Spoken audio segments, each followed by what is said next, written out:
بسم الله الرحمن الرحيم. الحمد لله رب العالمين، وصلى الله وسلم وبارك على محمد وعلى آله وصحابته أجمعين. أما بعد، أيها الأحبة في الله، تقبل الله منا ومنكم صالح الأعمال. تراويح ذي آن تكني الله سبحانه وتعالى ويديسنا أقبل iyo ijaabo inuu naga siiyo subxaanahu wa tacaala annaga iyo muslimiintaba. a'immadii qur-aanka nagu tukiyey nagu dul aqriyeyna jazaahum allahu khayr. caawa tatajaafa junuubuhum can ilmadaajici yadcuuna rabbahum khawfan wa tamacan wa mima razaqnaahum yunfiquun. aayaadkaas sida khaaska ah iisoo jiitay waana kelimadeeni la baxday dareenka taraawiixda. xalaqadani waa xalaqadii tobnaad biidni illaahi tabaaraka wa tacaala. suuraddan la yidhaha suuratu sajda ama suuratu aljurs, labadaa magac midkaad u taqaanaba waa 30 aayadood. nabigu sala allahu alayhi waali wasalam wuxuu aqrin jiray subaxa jumcada. aayaddani waxay xumbaarsan tahay, suuraddani waxay xumbaarsan tahay macaani cajaa'i badan. towxiidka ilaahay iyo caqiidada islaamkana ay dhidibada u aasayso. baraarujin baa ku jirta xagga cibaadada ah, khaasatan cibaadada habeenkii. waa salaada loo yaqaano salaatu lleyl sida aan taariikhda ku naqaan. salaada la yidhaha salaatuleylku waajib bay ahaan jirtay inta aan salaadahan shanta la waajibin. weliba waxaa la tukan jiray saacado badan oo habeenkii ka mid a. yaa ayuha almuzammil qum illeyla ilaa qaliila. kan isduuduubayow istaagoo habeenka oo dhan istaag ilaa in yar mooyeen.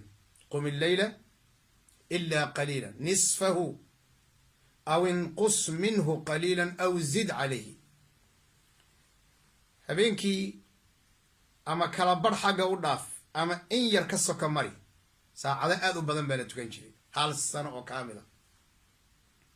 saxaabada iyo rasuulkaba calayhi salaatu wassalaam ilaa ay soo degtay isla suuradda lafteeda aakhirkeeda, ina rabbaka yaclamu annaka taquumu adnaa min thuluthay alleyli wa nisfahu وثلثه وطائفة من الذين معك والله يقدر الليل والنهار علم أن لن تحصوه فتاب عليكم. الله سبحانه وتعالى وأغاية وحو إذن أغيسينيا إن إذن أوذي كرين إن ذهبينكي انتي سبدا تاقناتان. إلهي وفتاب عليكم خفف الله عنكم. إلهي مركا وإذن كخفيفي سبحانه وتعالى. waxaanu ogna oo qaacido muhiima shareecadana islaamkana ku taalla, kutubta fiqigana noogu taalla iyo usuusha. shay waajib ahaa haddii la nasakho wuxuu isu bedelaa sunnada midda ugu adag xagga ajirka. sharaadaha shanta markii la soo dejiyey, haddaba salaatuleylku waxay noqotay afdalu salaa bacda almaktuuba. salaadaha la tukado salaada ugu fadliga badan markii laga taga 5 salaadood ee waajibka, waayo iyadaa waajib ahaan jirtay. saa daraaddeed ba allah subxaanahu wa tacaala mu'miniinta ku baraarujinhayaa inay habeenkii qeyb ka mida ilaahay siiyaan. waqul yanzilu aljabbaaru fi kulli laylatin bilaa kayfa jalla alwaaxidu almutamadixu ilaa tabaqi addunya yamunu bifadlihi فتفرج أبواب السماء وتفتح يقول ألا مستغفر يلقى غافرا ومستمنح خيرا ورزقا فيمنح.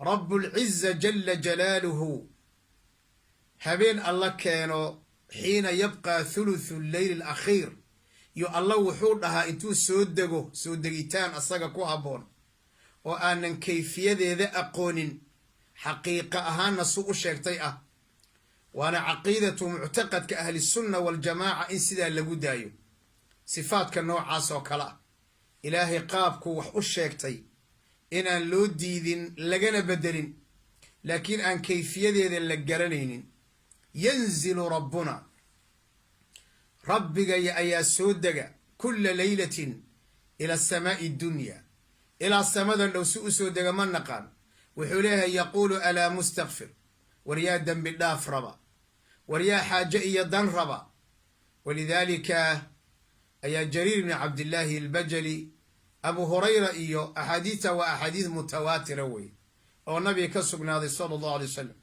qur'aankii baaba nabiga lagu yidhi wa min alleyli habeenka xaggiisa fatahajad bihi naafilatan lak habeenka xaggiisa istaag oo salaad la yidhaahdo salaadu tahajud tuko sunnay kuu tahay casaa an yabcathaka rabbuka maqaaman maxmuuda alcasaa waa xaqiiqo weeye waxaad xaqiiqo uu ku yahay rabbiga maalinta qiyaamo markuu nabi walba dhaho nafsii nafsii inuu adiga ku soo istaajiyo maqaam maxmuud laga mahadiyo oo dadkao dhan faraj u noqda waana yowmu alqiyaama tatajaafaa junuubuhum can ilmadaajic haddaba dadkii wan wanaagsanaa dhinacyadooda furaashada macmacaan habeenkii qayb bay intay ka kacaan bay ilaahay siin jireen subxaanahu wa tacaala kaanuu qaliilan min alleyli maa yahjacuun habeenkii qayb yar bay ka seexan jireen qayb bay ilaahay siin jireen subxaanah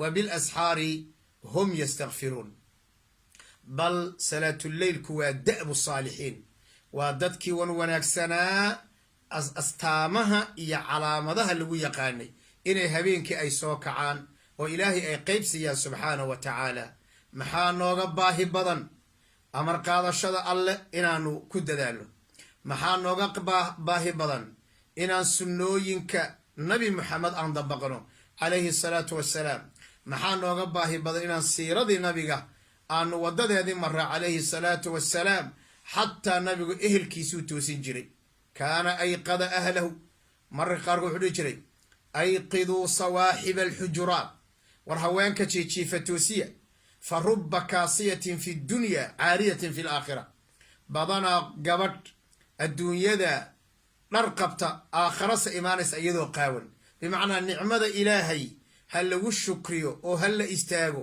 oo ilaahay subxaanahu wa tacaala ha loo tukado ayuha alikhwa dardaarankeennu waxaa weeye inaanu walow daqaa'iq yarba allaha ka dhige inaanu ilaahay subxaanahu wa tacaala habeenkii qayb ka mida aanu siino waana sunna mahjuura waa suno badan oo laga haajiray oo la doonayo in dib loo soo nooleeyo uxibukum fi llah intaanu kaga kulmayno xalaqadan tan xigto 11 dareenka taraawiixda astawdicukum allah wassalaamu calaykum waraxmat allah